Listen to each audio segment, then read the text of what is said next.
Hola chicos, bienvenidos a otro video de NerdGeeks y más. El día de hoy les vamos a estar contando un poco de los misterios científicos detrás de la aparente desaparición de la Atlántida. El día de hoy hemos traído a alguien que no solo te va a estar contando la historia, sino que lo va a estar haciendo mientras dibujas. Así que esperamos que les guste el video y empezamos.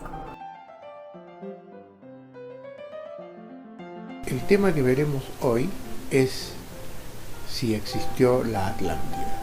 Tema muy interesante y que ha movido a la gente por mucho tiempo. Bueno, todo empieza con los relatos de Platón. Bueno, todos sabemos que Platón fue un gran filósofo, pensador, estudioso del tiempo de los griegos, que tenía muchas cosas peculiares, pero este señor en un momento, en uno de sus famosos diálogos, sus diálogos que son enseñanzas a través de gente que conversa entre ellos, habló de que en algún momento, ¿no?, existió un continente que se ubicaba al oeste de Europa y África, de las columnas de Hércules, como dice él, que es como hoy conocemos al estrecho de Gibraltar, y que cuando uno salía hacia el oeste, pues efectivamente había un gran continente, un continente que ocupaba el medio de lo que es el océano Atlántico. Este continente es citado en los diálogos Timeo y Critias, escritos por este señor Platón. Lo que habla Platón es de que la Atlántida tenía su capital en una especie de isla formada por varios anillos concéntricos, como si fueran enormes aros en medio del mar, y la parte más importante estaba en el centro. Había un puerto, ¿no?, un puerto muy imponente y que estaba fortificado, al cual se ingresaba pues por una sola entrada muy bien vigilada, y que todo esto era el centro de una riqueza enorme. Ahora bien, aparentemente la Atlántida pues coincide la descripción que da Platón con lo que se ha observado en excavaciones en una pequeña isla que se encuentra al norte de Creta, la isla de Creta en el mar Mediterráneo, y que se denomina actualmente Santorini, una islita muy especial, muy visitada por los turistas, por los paisajes espectaculares, y que hasta hace unas cuantas decenas de años no se le daba importancia, hasta que de repente los arqueólogos pasaron por ahí y encontraron cosas raras. Empecemos porque la forma de la isla ya es rara, es una forma curiosa, así como si fuera una especie de rosca interrumpida, con un islote en el centro, dos grandes islas o franjas de tierra a los costados. Ahí se encuentra la ciudad, el pueblo de Akrotiri, ¿no? Se encontró el pueblo de Akrotiri. El pueblo de Akrotiri resultó ser un centro arqueológico, una ciudad muy antigua, datando de aproximadamente más o menos 2000 años antes de la era cristiana, lo que se llama la cultura minoica, la cultura que se encuentra también en la isla de Creta, una cultura que es considerada la antecesora de todas las culturas en Grecia. Pues bien, ahí en este pueblo de Akrotiri, en la isla de Santorín, existió una ciudad, un complejo habitacional muy avanzado, inclusive te diría de aspecto muy moderno, con edificios impresionantes, con calles muy bien trazadas, indicando que eso debe haber sido algo así como una metrópoli, y que desaparece hacia el 1600 a.C. ¿Qué es lo que ocurrió? Las excavaciones han determinado que hacia el año 1600 se produjo una gran erupción volcánica que causó la destrucción de todo lo que había en esa isla de Santorín, y también de la ciudad o población de Akrotiri. Resulta que lo que ocurrió ahí fue ni más ni menos que la explosión de una caldera volcánica. ¿Qué es eso? Es cuando tiene una isla en medio del agua, en medio del océano, y lo que sería la parte interior del volcán, ¿no?, cede, o sea, que se producen grietas por los movimientos de la erupción, los movimientos que resquebrajan en la tierra, ¿no? Y el agua penetra en el interior de la caldera, de manera que se produce un estallido. Es como una olla a presión, que en un momento uno la cierra, le tapa la salida al vapor, y la presión es tan grande que vuela la olla. Entonces la caldera, que es como le decimos, estalla. Así pasó en la isla de Krakatoa, famosa, que en el año 1883 estalló de esta forma, provocando un cataclismo. Y miren que la explosión se escuchó hasta Australia, que estaba a más de 2000 kilómetros de distancia. Entonces, si ponemos a pensar lo que debió ser esta catástrofe hace 1600 años, lo que había en el centro de la isla de Santorini, que era justamente el volcán, reventó y dejó ese hueco que se ve actualmente. O sea, se ve pues que algo había antes, y ese algo voló por los aires cuando se produce la explosión de la caldera, dejando los pedazos que se ven ahora. Entonces, la cuestión es que eso, lo que nosotros llamamos las fuerzas tectónicas que actuaron, es decir, las fuerzas de la Tierra, fueron las que provocaron precisamente el estallido de la isla, y después han habido nuevas erupciones justo por esas fuerzas tectónicas que han hecho salir pequeños islotes. Pero lo que se ve es que antiguamente algo hubo, porque las excavaciones y los estudios de los geólogos han demostrado que precisamente algo existió entre esos pedazos que existen hoy emergidos, algo hubo antiguamente. Ahora, lo que debe haber pasado pues precisamente a raíz de esta erupción de la caldera es que Akrotiri y los habitantes de Akrotiri fueron destruidos, fueron expulsados por la erupción y también por la explosión. Debe haber sido un escenario apocalíptico muy parecido a lo que pasó en Pompeya, en la famosa erupción ocurrida en los primeros decenios de la era cristiana, con la diferencia pues que en Pompeya fue principalmente la lluvia de cenizas y de material proveniente del volcán, y no estalló. O sea, Pompeya fue sepultada, pero no voló por los aires, como ocurrió con la entonces ciudad de Akrotiri, ¿no? La gente debe haber salido despavorida, debe haber tratado de salvarse cuando la catástrofe ya fue inminente, y obviamente gran parte de haber perecido, ¿no? Porque una cosa terrible de estas explosiones es que ocurren imprevistamente. La gente cree que el volcán se va a apagar, que va a terminar, ¿no? O se aleja, pero no se da cuenta que la explosión se produce en cualquier momento, y además es como si fuera pues una detonación.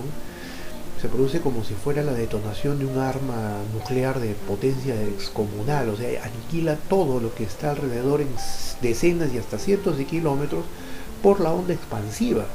Porque la onda expansiva, imaginemos nosotros que es pues de lo que es el estallido de un pedazo de la Tierra, lo suficiente para hacer volar una isla en fragmentos, debe ser suficiente también para matar a cualquier ser vivo que esté a cientos de kilómetros a la redonda, como ocurrió también en la famosa erupción del Krakatoa en Indonesia en 1883, ¿no? Hubo miles de muertos solamente por la onda de choque.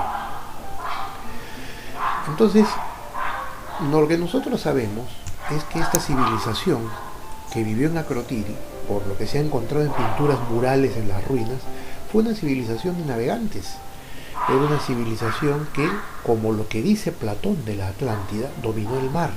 Platón dice que los atlantes, los habitantes de Atlántida, eran grandes marineros, que tenían flotas colosales y comerciaban con todo el mundo, y aún con estas flotas ellos iban por todos lados y le hacían la guerra a otros pueblos. Llegaron a dominar, inclusive, según dice en sus escritos, llegaron a dominar Egipto y gran parte del Mediterráneo.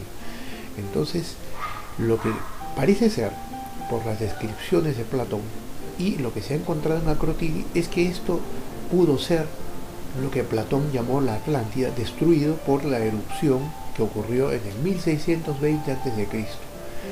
O sea, Platón nos dice que la Atlántida desapareció en una noche por un cataclismo, ¿no? Un terremoto gigantesco, y todo desapareció bajo las olas en cuestión de pocas horas.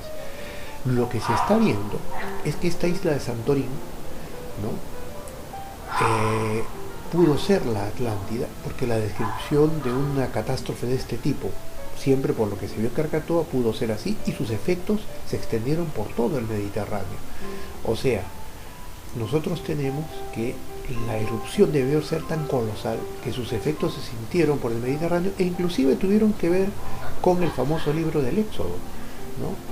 O sea, hay algunas cosas, algunos efectos de una erupción tan colosal que pueden haber tenido incluso un eco en los relatos que tenemos en la Biblia, en el Antiguo Testamento, en el libro del Éxodo, cuando hablan de este caballero Moisés, que todos conocemos, sacó al pueblo de Israel de Egipto, utilizando como arma, si ustedes quieren, las plagas que se dice fueron enviadas por Dios cuando el faraón no dejó salir a los israelitas. Entonces Moisés,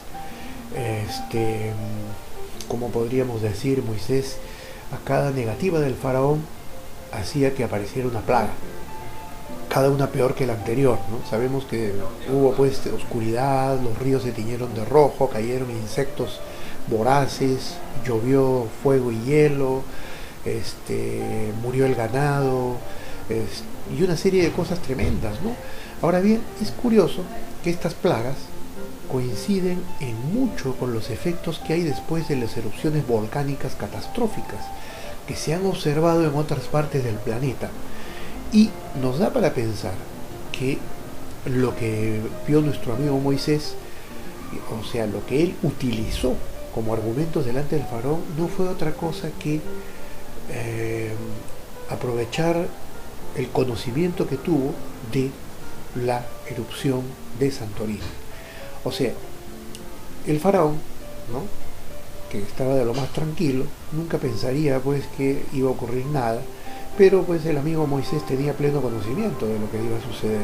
Posiblemente pues la sabiduría de Moisés consistía en que el hombre tenía un gran conocimiento geológico, geográfico, lo que pues en esa época se veía como poderes sobrenaturales, pero no era sino tal vez que Moisés supo, ¿no?, de alguna manera de lo que estaba pasando y previó los efectos. Entonces el faraón, tranquilo, poderoso, feliz de la vida, cuando Moisés le fue a reclamar, todos nosotros sabemos que lo trató bastante mal, se burló de él, y Moisés se puso pues furioso, ¿no? Dijo que Dios no se le iba a permitir, no le iba a permitir humillar de esa manera, retener prisionero al pueblo de Israel, y sabemos pues que lo amenazó. Le dijo pues que iban a caer una serie de amenazas, iba a caer una serie de desastres sobre Egipto. Entonces el faraón, confiado pues en sus dioses, ¿no?, como por ejemplo Horus, el famoso dios con figura de halcón, de haberse matado de risa ante Moisés, diciendo: ¿qué me vas a hacer pues, viejito? Mis dioses son más poderosos, así que sigue nomás tu camino, compadre. Pero no sabía pues lo que le esperaba. De manera que fue así que, como todos hemos leído, Moisés invocó la ayuda del Señor. El Señor posiblemente le dijo: mira, ¿sabes qué, Moisés? Acá está pasando esto en el otro lado del Mediterráneo, así que yo voy a hacer que esto caiga sobre el faraón, pero tú estás avisado, así que cuando llegue el momento, ¿no?, tú vas a estar tranquilo nomás, que no te va a pasar nada, pero eso sí, a los egipcios les va a caer rico, ¿no? Así que fue como probablemente sucedió, ¿no? Moisés tuvo esa inspiración, esa capacidad de percibir la extensión, ¿no?, la gravedad del fenómeno, y pudo prevenirse de lo que estaba ocurriendo, en vez de los egipcios, que vieron cómo alrededor suyo el mundo se caía en pedazos.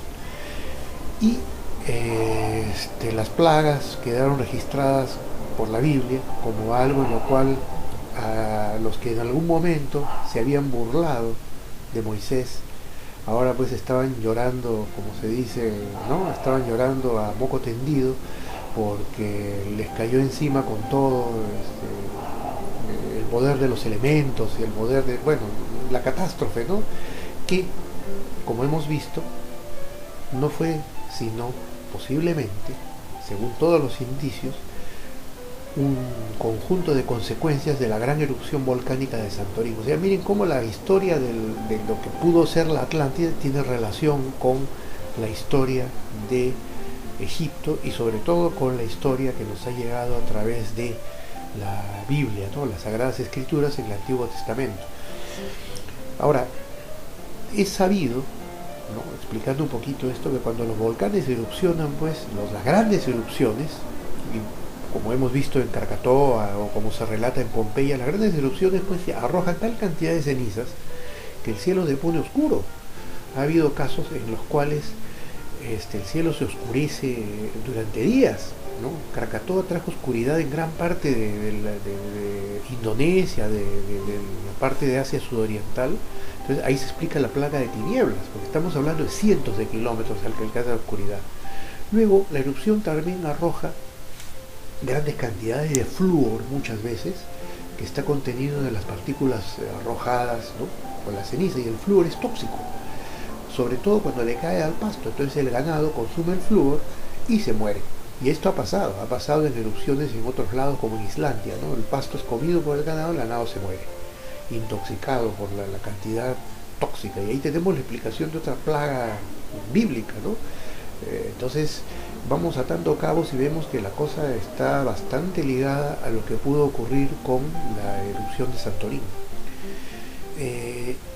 Ahora, pasando a otra de las famosas plagas, ¿no? Nosotros que recordamos que dice pues que el Nilo se puso de color de sangre, ¿no?, y hubo una mortandad terrible de peces, una serie de problemas con los animales que vivían ahí, se murieron, ¿no? Se murieron los peces, flotaron los peces muertos. Entonces, y toda el agua del río, y por consiguiente la que bebían los egipcios, se volvió sangre. Entonces, eso también podría tener mucho que ver con la erupción volcánica, porque la emanación de partículas al caer sobre las aguas intoxica, o sea, las convierte en inhóspitas para los animales, y muere pues el plancton, o sea, las partículas microscópicas vivas, algas, animales microscópicos, que mueren, decíamos, y provocan pues toda una catástrofe, un desastre ecológico, ¿no? Es como cuando se le echa químicos al agua por todos estos desastres de fábricas o contaminación industrial, ¿no? Entonces, otra catástrofe que puede ser explicada por la erupción es lo que dicen, que llovió fuego del cielo, ¿no? Llovió fuego, cenizas frías y calientes, lo cual también se explica. ¿Por qué? Porque sabemos que las erupciones volcánicas en gran escala provocan perturbaciones atmosféricas que alteran la electricidad inclusive, y provocan fenómenos parecidos a tormentas eléctricas, o mejor dicho, provocan en realidad tormentas eléctricas anómalas, y también precipitaciones de hielo tipo granizo, porque hay alteraciones fuertes a nivel de la estratosfera por la gran altura que llegan las cenizas expulsadas por el cuerpo. Entonces, que lo que estamos viendo nosotros ahí es pues otra plaga, como se le dice en la Biblia, que pudo tener que ver con la catástrofe volcánica de ese momento, ¿no? Entonces, la misma catástrofe, ¿no?, miren todo lo que tuvo, inclusive las úlceras, las llagas de que habla la Biblia en el Éxodo, que le salieron a los egipcios, esas llagas ardientes, también puede estar directamente relacionada, porque las cenizas suelen contener partículas irritantes como el sílice, ¿no? El sílice es un mineral que contamina y arde, y lo mismo que el flúor, o sea, pueden haber provocado llagas parecidas a quemaduras, parecidas a úlceras, que fueron pues también vistas y registradas como si fueran una de las plagas de Egipto, y ya estamos viendo que tranquilamente pudo ser fruto de la erupción, porque ya ha ocurrido, ¿no? O sea, ya ha ocurrido, como hemos visto a lo largo de la historia, estas cosas pueden pasar. Lo mismo también las otras plagas, langostas, ranas y piojos, que son, por ejemplo, las ranas pueden haber aparecido por la mortandad en las aguas de los ríos, las langostas y los piojos también por la destrucción, o sea, la contaminación que trajeron las cenizas. Entonces, pueden haber sido, pues, por ejemplo, los vientos que arrastraron las cenizas llevaron las langostas, y los piojos por cuestiones de las mismas infecciones en la piel que tuvieron los egipcios, ¿no?, como efecto de la erupción. Entonces, vemos pues, como decíamos, que Moisés posiblemente fue un gran observador, un gran científico, y cuando tuvo noticia de la erupción, se puso las pilas y dijo: ah, caramba, esta es la ocasión, vamos a ver qué sucede, y yo voy a tener pues por ahí mis chacales que van a decir lo que está pasando, y ahí está la cosa, ¿no? Ahora, también es interesante que estas cosas que ocurrieron nos sirven para ver que el famoso Ramsés II, que se dice tuvo preso al pueblo de Israel, porque solemos pensar que fue él, ¿no? Pero en el año 1620 de la erupción no estaba Ramsés. El radiocarbono nos ha servido para saber que Ramsés no gobernaba en esos tiempos. Lo que sea que ocurrió por lo menos 200 años antes de que gobernara el gran Ramsés II. Más bien, puede haber una confusión de transcripción, porque nosotros vemos arriba el jeroglífico en nombre de Ramsés, Ra-Ma-Ses, o sea, Ra, Ma y Ses. Pero en 1620 a.C. no gobernaba Ramsés. En 1620 gobernaba otro faraón, que tenía un jeroglífico formado por los signos Amases, Amases o Amosis, que también lo llaman Amosis. Entonces suenan parecidos, puede haber un error de transcripción por los que compilaron la historia, así que podría haber sido mal interpretado. Más bien en esos tiempos, lo que parece que fue es que Amosis, según lo que dice la historia, había estado expulsando un pueblo llamado los Ixos. Nadie sabe quiénes fueron los Ixos, pero sí se dice que Amosis liberó a Egipto de los Ixos que lo estaban dominando desde hacía mucho tiempo. Entonces, ¿qué es lo que está pasando? ¿Quiénes fueron los Ixos? Según la historia egipcia, el faraón Amosis fue un faraón muy poderoso que expulsó a este misterioso pueblo de los Ixos de Egipto, ¿no? Los sacó a patadas, como se dice criollo, y ha sido registrada pues la historia egipcia muy bien, esa guerra o lo que fuere, o batallas o campañas en las cuales los egipcios fueron arrojados quién sabe dónde. Pero eso es lo que decían los egipcios. Ahora bien, es extraño que los fechados, ¿no? Es muy extraño que los fechados, o sea, lo que ha dado el radiocarbono de la erupción de Santorini coincida con el reinado de Amosis, quien se dice que expulsó a los Ixos, ¿no? Algunos creen que los expulsó a Siria. Entonces uno se pregunta, ¿no sería más bien que los Ixos que expulsó a Amosis no eran sino los israelitas que salieron de Egipto? Y la historia oficial egipcia, como suele ocurrir pues en la historia de muchos pueblos antiguos, ¿no? Los pueblos antiguos glorificaban a sus reyes y no aceptaban que en sus memorias no aceptaban haber sido humillados. Entonces no vaya a ser que en realidad Amosis tuvo que doblegarse ante esas catástrofes y fue él en realidad la víctima de las llamadas 10 plagas, y la llamada expulsión de los Ixos no fue sino la salida tranquila, o bueno, la salida espectacular de los israelitas. De manera que vemos que la historia puede ser vista de muchas maneras, y entonces vemos pues cómo lo que fuera alguna vez tomado como los Ramsés esclavizando a los israelitas no es otra cosa que Amosis dejando salir a los israelitas que antiguamente los egipcios pueden haber llamado Ixos, ¿no? Ese misterioso pueblo. Puede que realmente fueran los israelitas. Todo parece indicar que fue así. Entonces es otra conexión extraña que tiene la historia de la Atlántida con un hecho tan conocido como es el Éxodo. Entonces, ¿existió la Atlántida? Aparentemente sí. Todo indica que sí. Y que tuvo pues una serie de consecuencias históricas comprobables, ¿no? Y que en el siglo V Platón registró de alguna manera la historia de la Atlántida, que venía de hacía muchos, más de 1200 años atrás, siglo XVII a.C., le llegó deformada la historia de lo que ocurrió en Santorini, y que no fue sino una especie de, como diríamos, como suele pasar, pues piensen ustedes, 1200 años la historia se deforma, ¿no? Puede haber habido incluso otros ribetes, ¿no? Extraños, porque nos olvidamos que en Mesoamérica, algunas culturas de mesoamericanas llaman pues Atlán a la tierra que les dio origen, ¿no? Y que en náhuatl significa agua. O sea, nos enfrentamos a una serie de raíces extrañas. Ya es pensar tal vez demasiado, ¿no?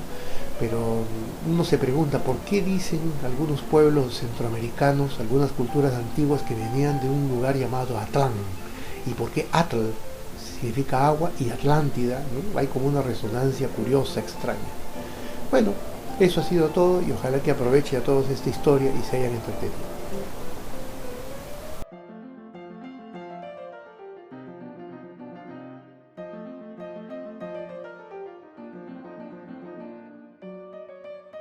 Esperamos que les haya gustado el video, muchachos. Ha sido un trabajo algo arduo y lo tenemos hace algún tiempo, pero queríamos publicarlo. Si a ustedes les ha parecido una buena idea o una interesante manera de contar esta historia de misterios científicos, entonces esperamos que dejen su like y que estén atentos y comenten de qué otras cosas les gustaría que hablemos en una próxima edición, porque les prometemos que no va a ser la última. Toma un poquito editarlo, pero de verdad que ha sido un proyecto muy divertido.